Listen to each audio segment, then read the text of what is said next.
Tonight we're covering the last two chapters, which happen to be meditation.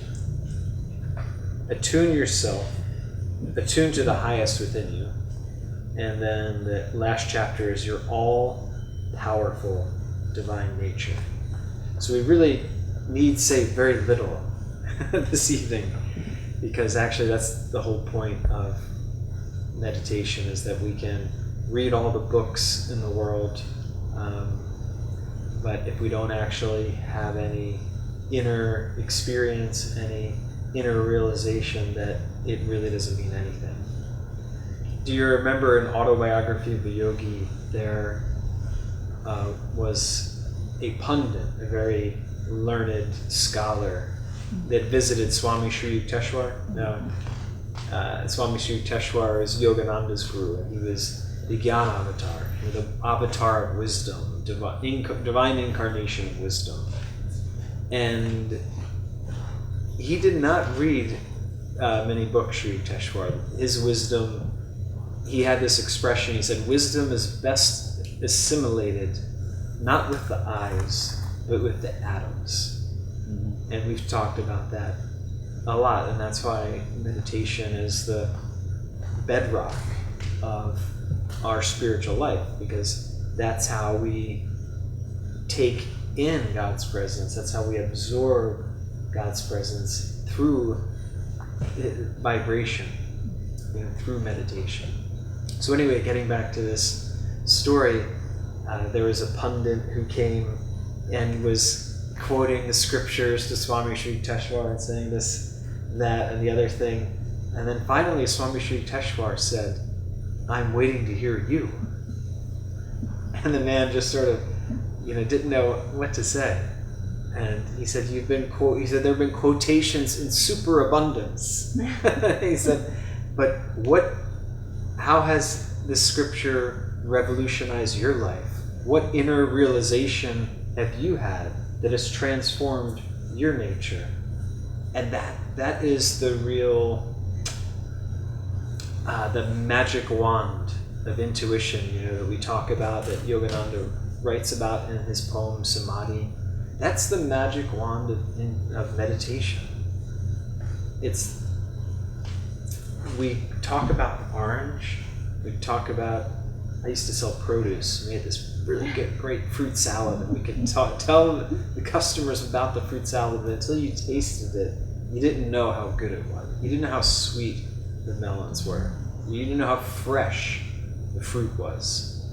And that is the same with meditation, that it's for you to dive deep into. Yogananda had this expression that he said, learn to love God. Oh, I think Jess and Scott are here. Great. He said, learn to love God through the joy and the peace that you feel in meditation. It's when we talk about loving God and developing a relationship with God, it's not anything, it's right within us. It's not any pie in the sky thing. It's how do we actually ground that? Brother Scott, great to see you. Good to see you. Jess, welcome. You can have this chair and the couch are free. Yeah. That's free. Yeah, this is free. Wonderful. Yeah. So we're talking about meditation. I'll have some time to share, and I have time to meditate as well. So anyway, let me share a little bit from what Yogananda says. So close your eyes for a moment. Again, and focusing on relaxation. Let's practice that exercise that he teaches, where we're going to tense the body in a wave, and then we're going to relax. So let's do it with a double breath. Tense. Relax. Again. One more time. That's one exercise to relax the body. Now, to relax the mind, we did this in our meditation. Close the eyes. Focus at the point between the eyebrows. You can even open the eyes for a moment, and if you want, do it like a Arthur Fonzarelli Thumbs up, gaze at your thumbnail, and then bring it about 45 degrees up, like maybe above the top of the head or so. Keep the chin parallel to the floor, and then keep the gaze uplifted, but close the eyes and relax your hand down. So feel that magnetic upliftment.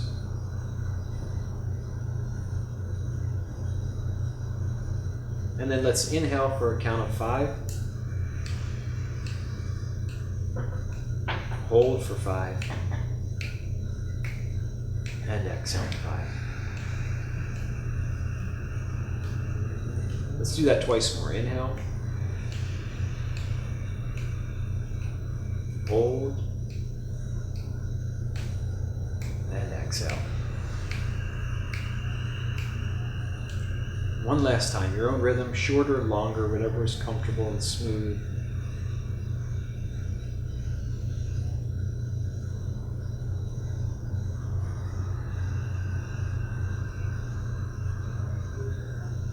And then release controlling the breath. So breathe naturally, just observe the breath.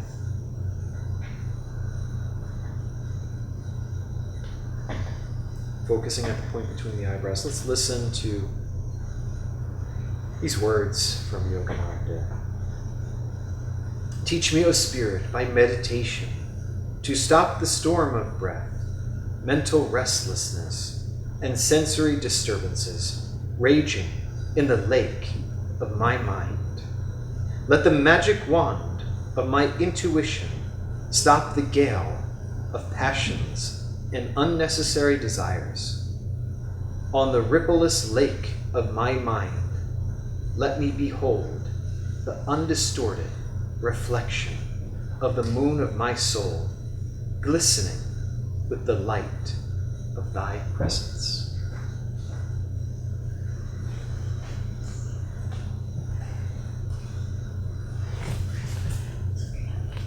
You continue to meditate or open your eyes as you feel. It's such a simple practice, meditation, that it can easily, the greatness and the pearls of God's presence can be missed unless we have that perseverance and devotion to really dive deep. Jyotish and Devi, who are the leaders of Ananda Worldwide, they were giving a meditation class in San Francisco, and they had a table where people could sign up, and this couple came up to them and said, "Oh, what is this?" And they said, "Oh, it's a course for meditation." And they said, "Oh, meditation, we've done that. We did that already." And God is infinite. And it says Jesus Christ said he says God is a spirit, and he must be worshipped in spirit and in truth. And that's how we really experience God. And that's why meditation is so helpful. I want to share a couple of practical things. And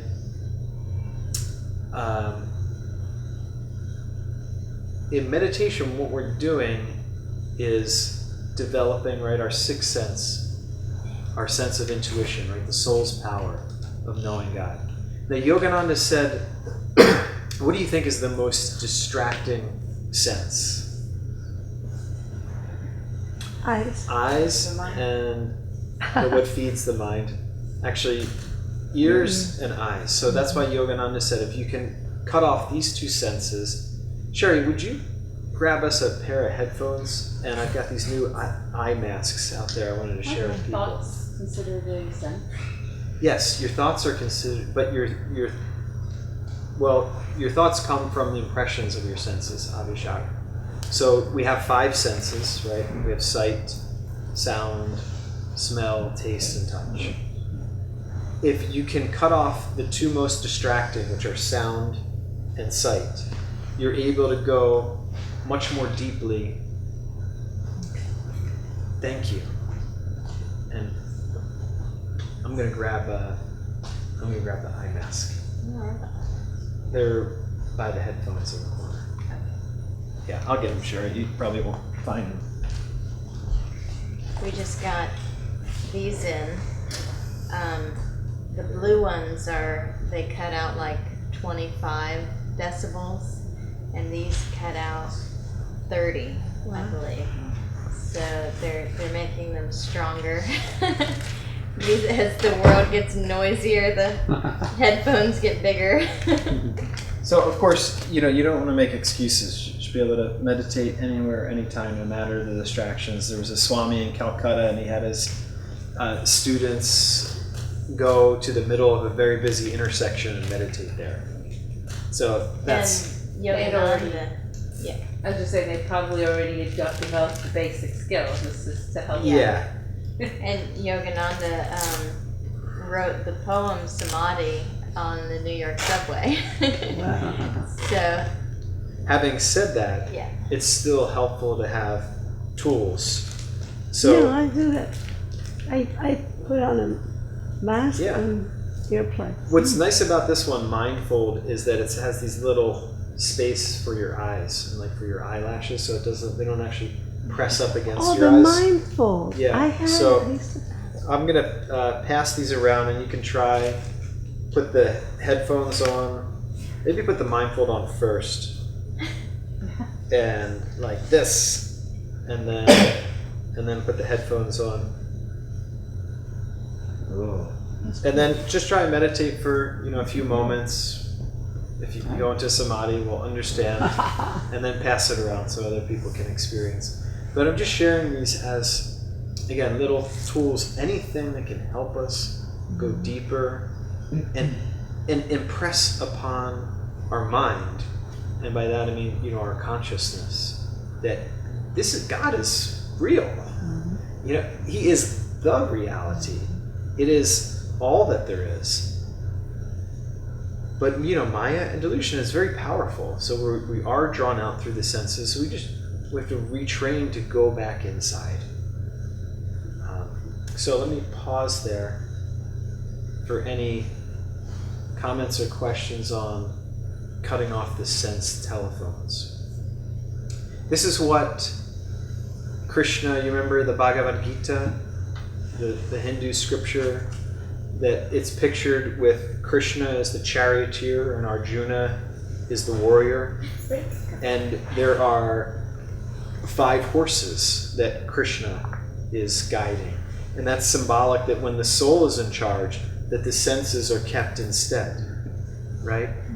It's when the ego takes control and the senses run amok that, our lives become... The world rules us. Yeah. Instead of And instead of us enjoying the world, giving all the enjoyment and enjoying it with God. So, it's so important to spiritualize our senses. Okay, and the way that we spiritualize our senses is we have to contact spirit. We have to go inside. So as we meditate, and then to carry that feeling into our activity, so that everything we do, Yogananda actually said that you want to be like a drunk man. Like a drunk man who he drinks a lot, but he still can perform his duties. That's how we want to be. We want to be God intoxicated. We want to be drunk with spirit, and yet still be able to perform our exacting duties in the world without forgetting that every action is like a golden memory, or it's saturated with God's presence, so that when we look at someone, we see God in them. When we hear someone, it's God talking to us through them. In fact, speaking of drunk, there was a drunk man that came here. I told this story. Some of you heard it. They came to the center maybe like a month or so, 2 months ago. I mean, he wasn't like a little like tipsy. He was drunk, like so drunk. He had to sit down in the lobby. I got him some water, and there was a part of me that wanted to judge, but I remember that story of Yogananda when he was with a drunk man, and some of the disciples were going to say, and he said, shh. And he said, anyway, he hugged this man, and Yogananda gave this man a touch of his bliss, and the man said, "Oh my, hey, what are you drinking?" And he said, "Well, all I can tell you is it has a lot of kick." So anyway, this drunk man was here, and we had a Krishna celebration happening that evening. And I said, "Why don't you just take some time just to sober up, and then you can come back for the celebration?" Because it wasn't.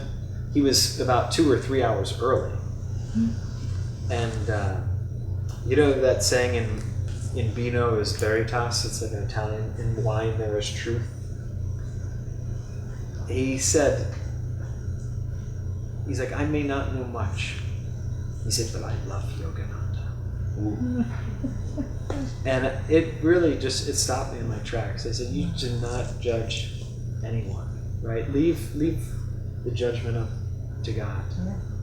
And that was what was really in his heart, was that he loved Yogananda.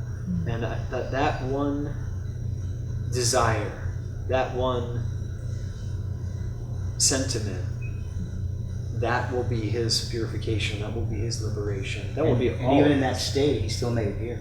Yeah. You know, he didn't get sidetracked, Yeah. drunk. Yeah. It's hard enough to get here sober, you know? Yeah. Exactly. So that's how we want to be, in a certain sense. We want to be like that, drunk, but still able to perform our exacting duties.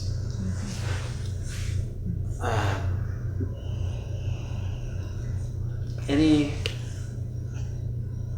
thoughts or comments? I'll share with you more. The heartthrob constantly, meekly announces the infinite power standing behind the doors of your awareness. The gentle beat, he's talking about our heartbeat, of all-pervading life says to you silently, "Do not receive only a little flow of my life, but expand the opening of thy feeling powers, and let me flood thy blood, body, mind, feelings, and soul with my throbs of universal life."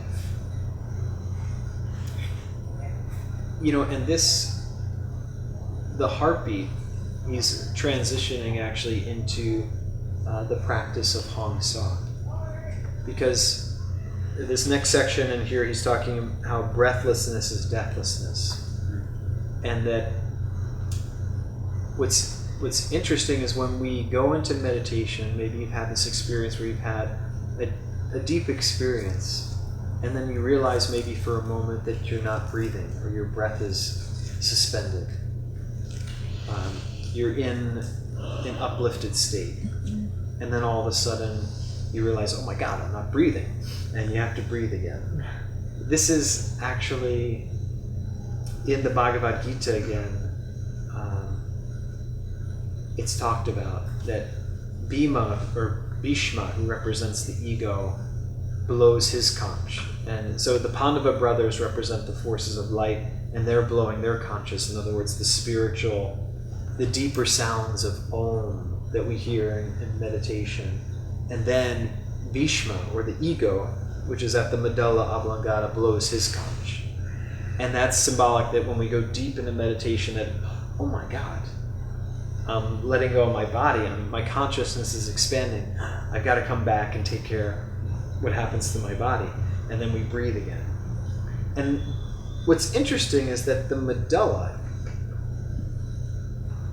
it physiologically controls your breath, your heartbeat.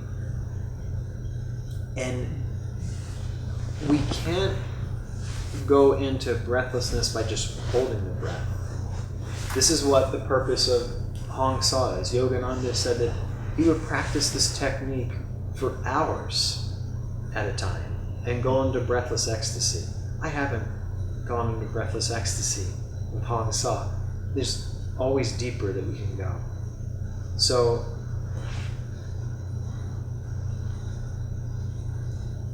to practice this technique correctly isn't just to see it as a technique. And that's one of the things with meditation that can get lost, is right attitude. Is just learning another technique, so we've got another technique in our back pocket. it has to be blended with our feeling nature, with devotion. This is why Yogananda talked about Kriya Yoga plus devotion works like spiritual mathematics. It cannot fail. That's the way he put it. So it's when we're aligning our feeling nature with a way to actually direct that feeling. Yeah. Please. When you were talking about Bhishma and, we start to interiorize and then the ego says, what about me? Don't forget about me.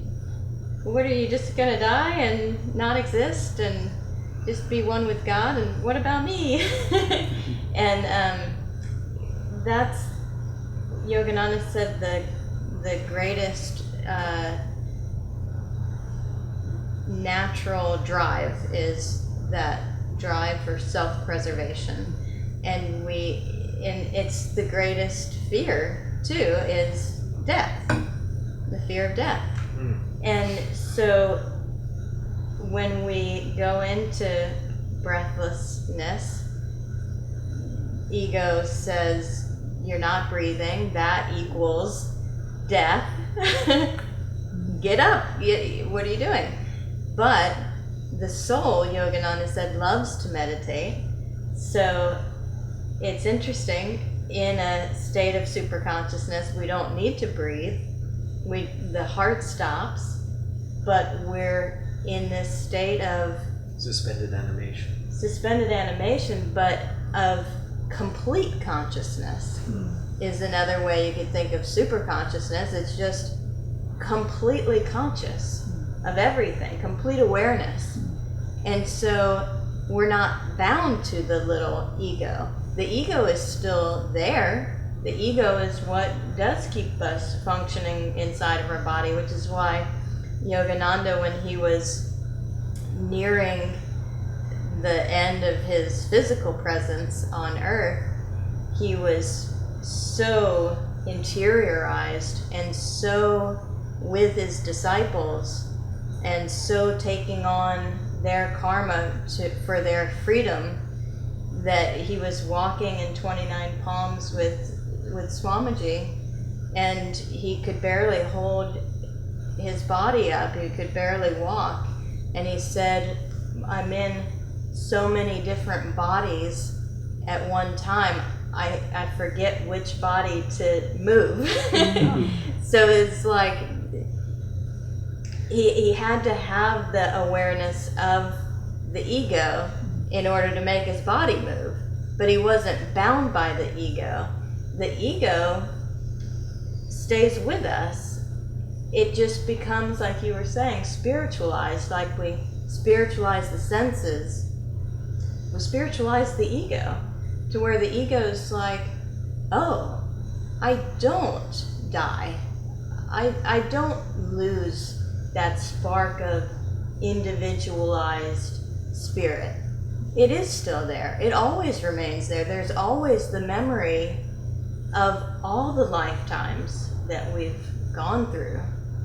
And we just get to see how it was God living through us in all of those lifetimes, rather than it was me doing it all,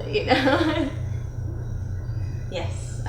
But it was kind of confusing because we have the memory of all the lifetimes, so we were there, and we have to make the choice of God, so we have to make these choices.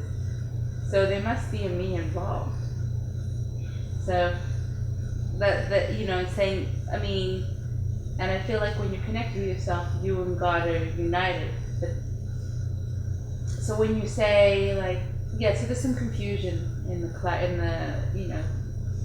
precision of that. Well, go ahead, Jim. I was thinking, there's a difference of setting an intention, because we can't think ourselves there. So we can't use our thoughts to be able to become breathless. Or we can understand, though, that it exists, and being willing to be there present that way through devotion and love. But then it's really surrendering into the quietness of the mind, and getting quieter and quieter. Well, I'm just referring to the concept that's brought up frequently about it's not us, it's God, and that Let's see, there is an usness. So this is the greatest thing, is that that we're separate. So that's the delusion, that we are separate, and yet I was one. This is what God said. I was one, but I wanted to enjoy myself through many. So we all are a spark of spirit, but we don't have the complete realization yet of our unity, Avishag. So we can't make sense of it intellectually. That's why we actually have to have that realization, that perfect realization that there is that unity, like you're saying. And then in that state, then we can truly say that God was the doer of it all, because we realized that our separation was just, it was just like a movie. That's why Yogananda talked about the movies a lot, and that we get he said even the most restless man gets engrossed in a movie. And that's how we've got to become engrossed with the divine movie, the divine projection, to remember that we're part of the beam, we're part of that consciousness. Just like every night when we go to sleep, we have a dream. It's a projection of our own consciousness. And all those different characters, although they seem distinct and separate, they're actually a projection from your own consciousness. And so if we can have little dreams like that, so much more God can have an even greater dream that seems like it's even more real. So and having said that, Swamiji said Kriyananda is an experience that I'm responsible for. So, like, in other words, we are responsible. We have been given the gift of free will, and we do have to make the right choices. We have to choose to move towards the light and choose to move away from those darkening qualities. But that they don't have to be, it doesn't have to be either or, it's both. Yes, we have to take responsibility. Yes, we have to make the right choices. And yes, we're one with God. So when we totally realize our oneness with God, we don't have to think, am I doing the right thing? Am I making the right choice? Because we realize our complete oneness with God. We're one with His will. Our free will is no longer opposed to divine will. You see, it just all goes together, and we lose that separated feeling, which is delusion. It's Maya means the measure. So it's like, here's this, that means that equals that. That's separate from me. Separate. Body. My body, But it's delusion, because it's all basically energy, and beyond that, it's all basically consciousness. It's all God's consciousness. Yeah. When Yogananda was talking about breathlessness as deathlessness, so the experience of becoming breathless and then the heart stops, did he explain what the physical experience is that keeps us alive, that keeps the cells regenerating from not having breath or a heartbeat? Did he talk about that?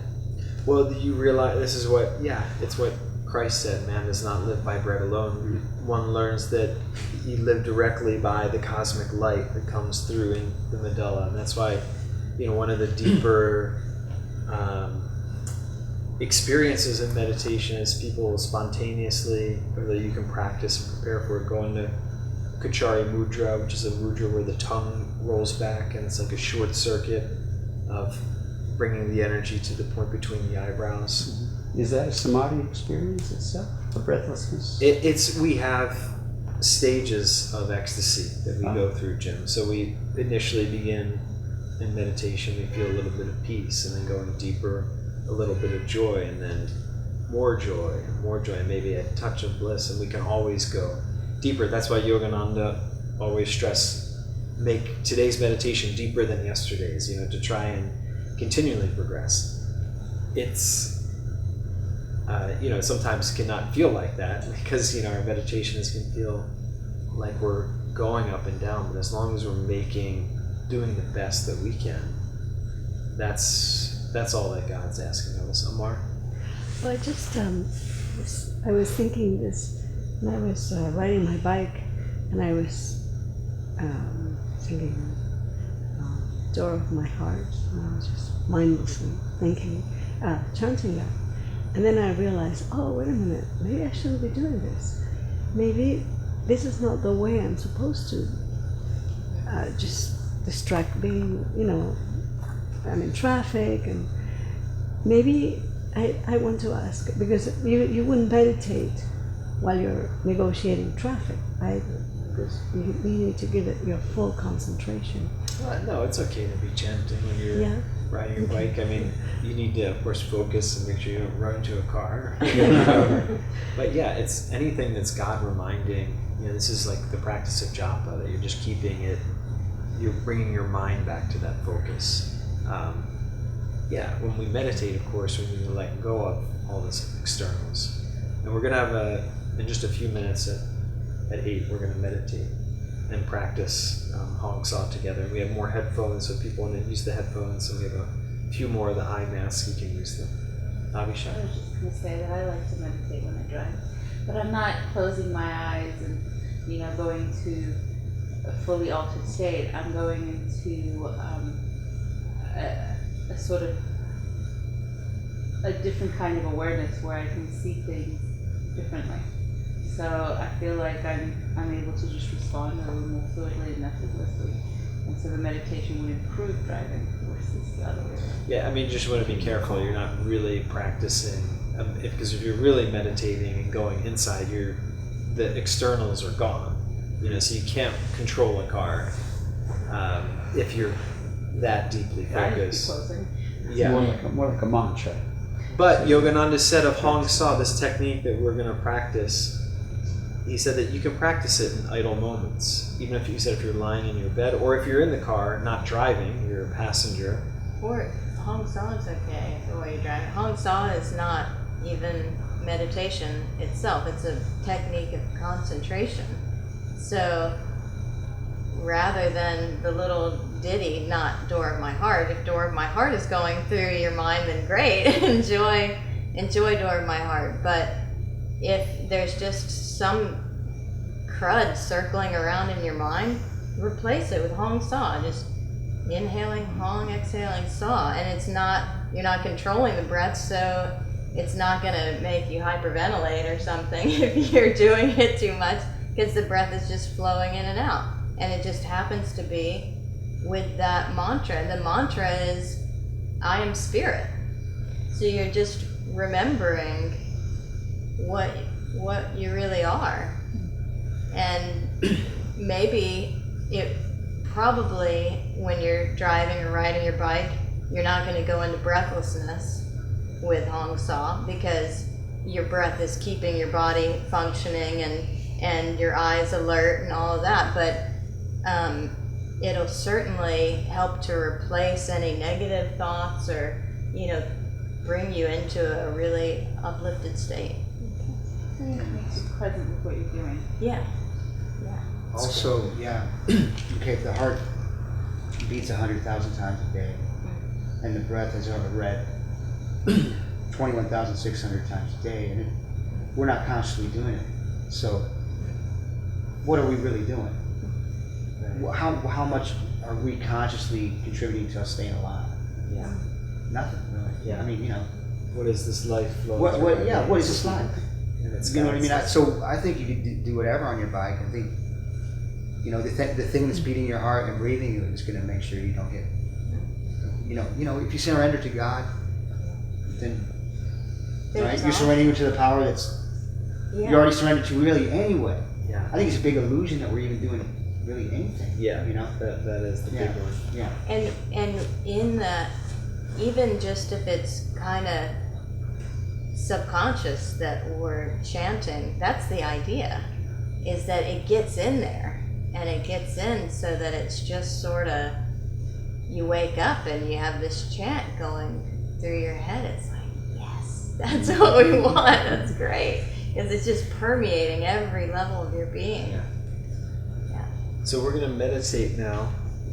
Before we do, I just want to review the practice of Hong Sa. Everyone here has learned Hong Sa?Maybe not everybody.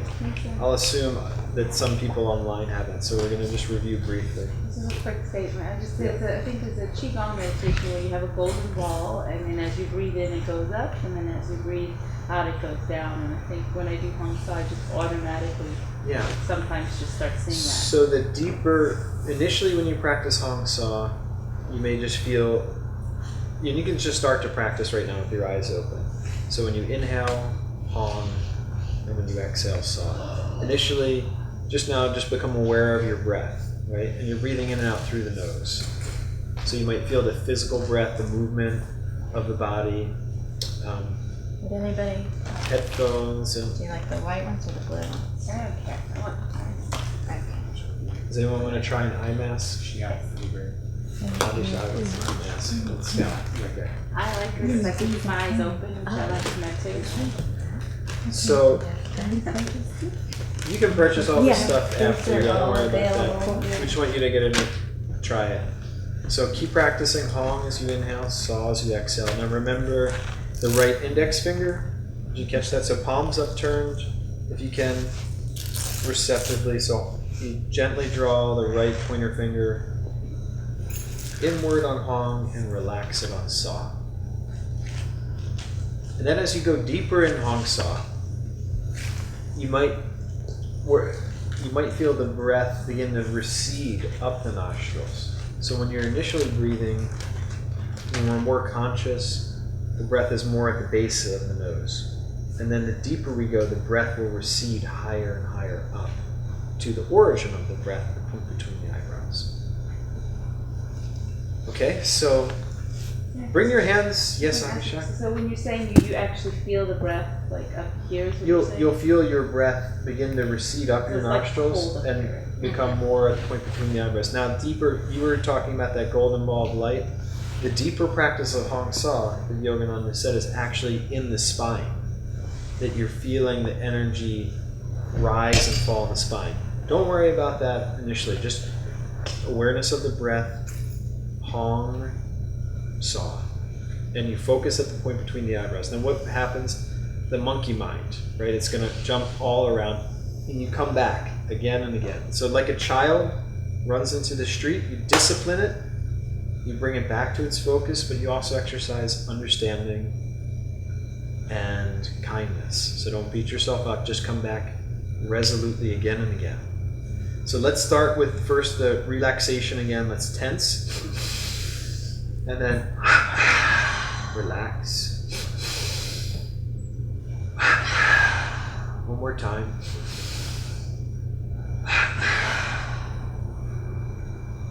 And let's do one round of the regular breath, inhaling, holding, exhaling through the nose. And then release, controlling the breath.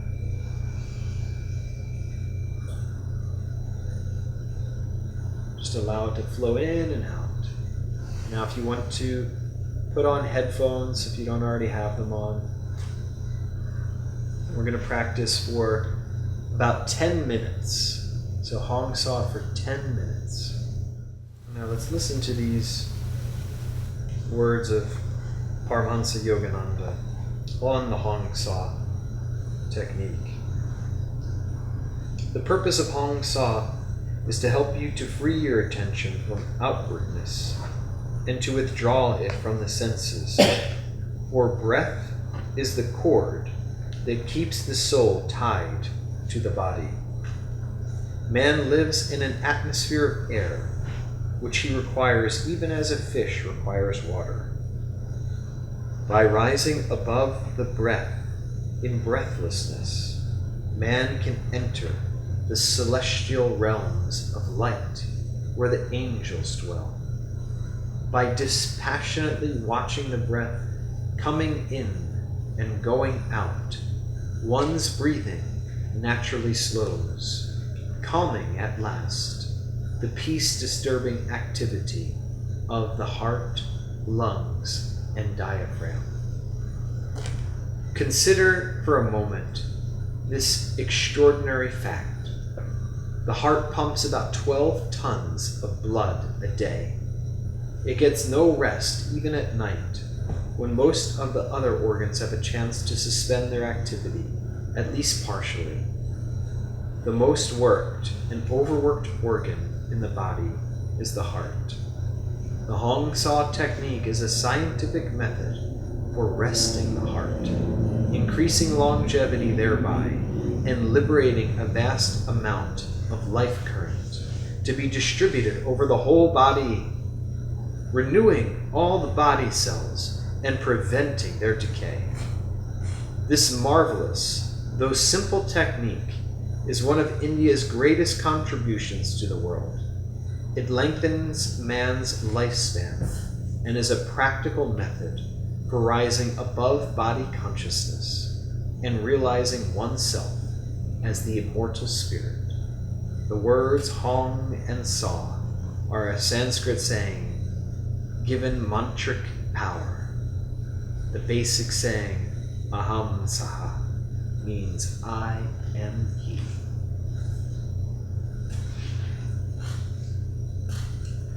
So now let's have some time to share. So you can. I love the eye patches and the headphones, but let's take them off so that we can have some time to share. What was your experience, Amar? You want to share? Yes, I keep having a chant come to me even when I'm meditating. It's Sri Ram or Door of My Heart. That's okay. The chants are coming to you. That's okay. It's okay. Well, I have to then tell myself, no, I'm not chanting now. I have to go back to Hansa or Yeah, it's still good to practice and come back to the mantra. Remember that to not mistake the path for the goal. So the techniques are to bring us into God's presence. So if you slip into a state where you're feeling peace or you're feeling devotional contact with God, that you can go with that experience.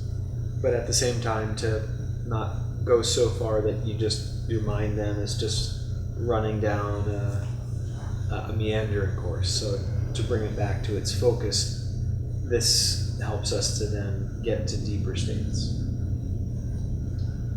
Yeah,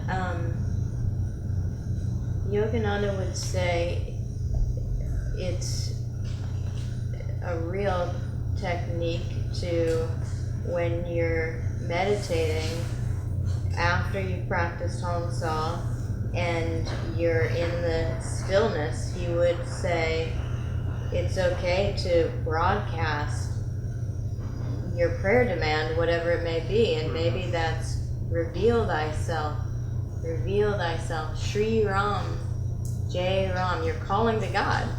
Door of my heart, open wide, I keep for thee. Who are you singing it to? So if the chant is a true prayer demand that you're offering during meditation, it's a great technique of meditation. okay. Yeah. So, the important part is that as you're broadcasting, that's the point of meditation. Yogananda would say prayer is talking to God, meditation is listening for his response. So as long as you have the time to feel that it's not just taken up with, your side of the story, but it's Yeah. giving God an opportunity to reveal himself to you through your prayer demand. You know, it's like a magnetic drawing that's Interchange. happening. Yeah, interchange. Let's share from our meditation. What did you notice, Jess? You want to share? Well, I had a question. Mhm. I had the headphones on when you began speaking. I couldn't hear you. That's okay. So I don't know what Aung San means, and I think you clarified that.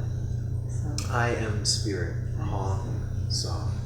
Yeah. I'm spirit. Does that mean I am God, or I'm one with God? Yeah. It's like I am one with God. I am spirit. I am a spark of spirit. It's a bija mantra. So it's a mantra that, you know, Sanskrit doesn't have a literal translation. It's just like when we inhale, what causes us to inhale is actually energy rising in the spine. And when the energy falls in the spine, that actually causes us to exhale. So this Hong Sa is like the sound of our astral breath, of our energetic breath. And so by focusing on it, it's that heartthrob of spirit. And it's getting us back in touch with our deeper self, self-realization. Hong Sa. So it's not just an affirmation, it's an actual experience. And it's like, I am. It's another way you can practice it is inhaling, I am, and exhaling, spirit. So it's like offering the little self into the greater self. The benefit with Sanskrit is we don't have a rational Yeah. correlation. You know, in English we have an association with everything. Sanskrit is a language of vibration. And so it helps us to just literally Get beyond the words. yeah, and get into the consciousness and the feeling, the vibration of it. Okay. So that answers my question, and I have one observation. Please. It went deeper. Like, yeah, I meditate regularly. Mm-hmm. Yeah, this was deeper. Like, I hate to compare it to something like this, but it's like a little like a light LSD trip. You know, it really brings such a deep sense of contentment and Mhm. connection and bliss. I want to get that head going. Yeah, yeah. That's why we brought them in. Yeah. It's a it's such a powerful technique. It's so simple that people, you just say, oh, well, I want Kriya Yoga. I want, you know, the Kriya Yoga, this is one of the techniques on the path of Kriya. Energization, attention exercises, and Hong Sa. These are the two foundational techniques. So sometimes people, again, you know, we just want another technique. This technique right here has enough, Yogananda said, has enough to get you to God. This technique alone, if you practice it with devotion, with sincerity, with perseverance, you already felt the touch of that. So, thank you for sharing. Yeah, Scott, you want to Yeah. share? With the mindful here, you know, when I practice, I don't really like to close my eyes fully. Yeah. So I do half. Mm-hmm. Okay. With these, my eyes just naturally stay wide open. So it was 10 minutes, but it's like I felt more energy up there. So I'm interested to try like a real long one. Yeah. With the eyes fully open, then I'm not distracted by that. Yeah. It just seems awesome. I mean, I'm excited. Yeah. You know, initially Yogananda says close the eyes, right? When you start to meditate, because we don't have that degree of control. And when we close the eyes, you might feel them restless, quivering. If you're trying to focus here, that's natural because we're calming down. Then over time, it naturally can come where your eyes are half open, half closed, like that. How we talk, the superconscious is between subconscious and conscious, and that's expressed through the half open, half closed Like eyes. here. Sometimes you see, like Babaji Yeah. looking up like that. Eyes are open. Yeah. Yeah. So, you know, try it, but try it just without strain. Yeah. And maybe you might feel, Scott, that they'll come down slightly, but, you know, still be like half, Yeah. slightly open, slightly closed. Not even, is that No, mine supposed to stay do white. part, just open No, them? start with them closed. Okay. It's just good to start closed because it's this simple baseline, and then as you go deeper in meditation, they just might naturally become more half open, half closed. But it's not that your eyes will still be uplifted at the point between the eyebrows. So I make no effort to deliberately open my eyes. No, don't make an effort to deliberately open your eyes. If it's happening spontaneously, Yeah.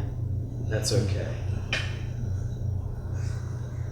I saw Awake again this weekend, Saturday, and now it's on Netflix. Yeah. But it was almost like seeing it for the first time, and I saw Yogananda. Yeah. It looks like this, you know. Yeah. It looks, oh, the look. It's And powerful. it looks, I yeah. know. Yeah. Yeah, there's The way that he- one part where he looks up, he's praying, and Yes.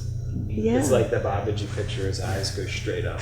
You can go to the Yogananda in Samadhi where you people do not know how to sleep, and they teach and he lies back, and Yeah. I can close the eyes and stay asleep, or now I will open the eyes and go into the state of superconscious by stopping the heart. Boom, and it's just like that's it. And you're like, wait, did I miss it? Yeah, it's actually Stops his heart. it's that amount of control. Beverly, did you want to share anything from your experience or any questions? With the Headphones, yeah. I could receive more calmness because for me, I get interrupted with my meditation with sound. Yes. So Yes. if I get the sound completely blocked, Yes. then I can really get Yeah. deep in tune. I travel with these headphones and this mindful Dharma meditating wherever I go. I feel like if I've got those, I can be anywhere and I can have a deep meditation. Yeah. So Avishag, are you with us? I'm listening. I hear clearly with the earphones on. I hear everything except for the little scuffly noises. So I don't understand what people are saying. And I don't know, but I'm also very sensitive to sound. Like if somebody's going like this, and twitch, I hear very clearly. So I don't know if that's like a. But it's You become also more and more had the sensitive 20 as I get. decibel ones. It doesn't matter which one, even with the earplugs. Yeah. I put them in and I can still hear the guidance if I want to pay attention to it. Yeah. But I've noticed that I have just gotten so sensitive, more and more sensitive to sound, to the point it was irritating me and I had to work through the irritation, but I hear, it's like I hear it more clearly and I don't know when I'm meditating Yeah. what that means. Well, our senses do become more acute, which is interesting because if you've ever noticed, if you meditated outside, for example, and you have your eyes closed for quite a while, do you notice when you open your eyes that it's clearer? Like it just, there's like a crispness or a clarity that wasn't there before maybe. And it's like we can see more clearly. There was a woman at the desert retreat who has blurry vision. She has to wear glasses like to see anything. Or I mean she can see shapes but it's just like blurry blobs. And when we were out there we were meditating as the sun was rising, and there was a point where we were actually gazing at the sun. There's a point when it's safe to just gaze at the sun, and it's actually very healing to the eyes. And so we did that for a little bit, and then we meditated with our eyes closed. And she came back in, and we had our sharing circle like maybe a few hours later. And she said, because we were all holding silence up until that point, she said, well, I have something to share. I actually can see right now, and I don't have my contacts in. Wow. And so it was starting to go back a little bit, but just being inward and tuning into the spiritual senses, they make our physical senses More alive. better. Mhm. Yeah. And so it's interesting, you know, like you're saying, you can hear more clearly, but it also to give you the impetus to go deeper in and Yeah, because when they're in, I can listen to my heartbeat, I can listen to my breath, I can listen to Yeah. the blood flow, or just the quietness, or my nervous, everything I can hear, because I'm not being interrupted by all the outside sounds. Yeah. And there's all those sounds, there's a calming quality to just listen to them, because there's a quietness that comes with it. So I like that. Sometimes I just leave them in anyway after I'm done. Yeah, I do too. So just to experiment, you know, that's what we were doing tonight. Experimenting, try. Jim. And as the stillness goes deeper, then it's possible to hear the sounds of the chakras also. Wow. Yeah, And so that's like the buzz, like a bee or something. yeah, there's different ones. Yeah. The bells and Yeah, So you've heard the chakras? You've actually. yeah. It's true. As you go deeper, you can be more it's attuned. different than the Mhm. yeah. No, you're really I'm gonna hearing give the Sherry. outside sound. We're anymore. almost done. I'm gonna give Sherry a chance to share. Interesting, now that since I took Second Korea, I've been actually going back to Hong Kong more, just to kind of first collect myself and really kind of focus before I start the Koreas. And I really dig it. Yeah. And I see the more of the importance of Hong Kong Yeah. than ever before.